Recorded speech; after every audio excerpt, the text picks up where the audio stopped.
பாத்தீங்களா? வளம் தர போட்டு வச்சிருக்காங்க. காரு வரையில ஒரு இடத்துல நடந்துட்டு வருவோம்.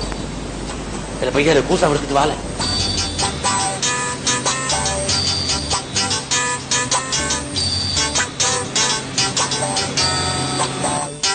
என்ன பிளேன்ல ஒண்ணு சொருகி வச்சிருக்காளே, அது என்ன பிளேனுக்கு பெட்ரோல் ஊத்துற குழாயா? நீங்க வேற மாடியில இருந்து உள்ளார போய் உட்காந்துமே அந்த பாதை தொங்குற பாலம். நாயனை பார்த்து என்ன வேலை நடந்து போயிட்டு இருக்காங்க? ஐயோ, அதை யாரையாவது கூப்பிடுங்கப்பா. அங்கெல்லாம் நடக்க கூடாது. அது ப்ரோஹிபிட்டட் ஏரியான்னு அதுங்களுக்கு தெரியாது போல இருக்கு. என்ன இது ஒரு கேதனுக்கு எவ்வளவு கிலோமீட்டர் கொடுக்கும்? பெரிய எழுப்பம் காரை 7 கிலோமீட்டர் தான் கொடுக்குதான். இது அதை விட 10 மடங்குல பெருசா இருக்குது. நீங்க வேற இது 1 கிலோமீட்டர் தானே தரையில ஓடுது, அப்புறம் காத்துல பறக்குது. அதுக்கு எதுக்கு பெட்ரோல்? மேல பறக்க தொடங்கின இன்ஜின் ஆஃப் பண்ணுவாங்க. நெசமாவா? ஆமா, அப்புறம் எதுக்கு பெட்ரோல்?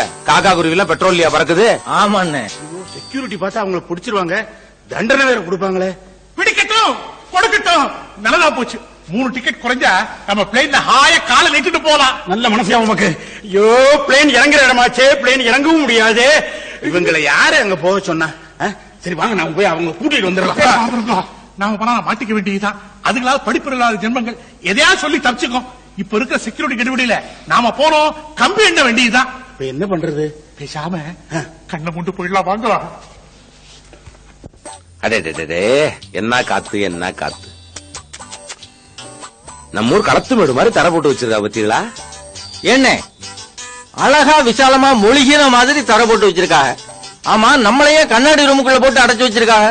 நம்ம ஊரு பஸ் ஸ்டாண்டு மாதிரி அங்கங்க ஷெட்டை கட்டி வச்சு இந்த பக்கம் பம்பாய்க்கு இந்த பக்கம் டெல்லிக்குன்னு பிரிச்சு வச்சுட்டாங்கன்னாக்க பிளேனை தேடி கண்டுபிடிக்க வேண்டிய அவசியமே இல்ல. பாருங்க, அதுல என்ன பெருசா லாபம்? அதோட இல்லாம முறுக்கு சுண்ட வைக்கிறவங்களும் தைரியமா உள்ளார வந்து வியாபாரத்தை கவனிக்கலாம்ல. அது சரி, உங்க கவலை அதுங்கிறீங்க. அந்த காலத்துல வெள்ளக்கார காலத்துல ஏக்கர் 1.25 வித்துச்சு இல்ல, அப்ப மொத்தமா மடக்கி போட்டிருக்காங்க. அவங்க கட்டடம் கட்டிக்கிட்டாங்க, மிச்சம் நல்லா தரிசா கிடக்குது. கேட்டா கொடுப்பாங்களோ இன்னும் கேட்கலாம். ஒரு 5 ரூபா வரை கொடுக்கலாம் ஏக்கருக்கு. அங்கல பாருங்க, வீடே கட்டா தார் ரோடு தயாரா போட்டாங்க. நம்ம ஊர்ல வீடை கட்டிவிட்டு ரோடு போடுங்க 100 பெட்டிஷன் எழுதி போட்டு. பெரிய அண்ணனுக்கு தொழில் ஒண்ணு வைக்கணுங்க. அவங்க வயல்ல வேலை செஞ்சு சலிச்சு கிடக்குறாங்க. அவங்களுக்கு தோல் ஷாப் ஒண்ணு வைக்கணும்.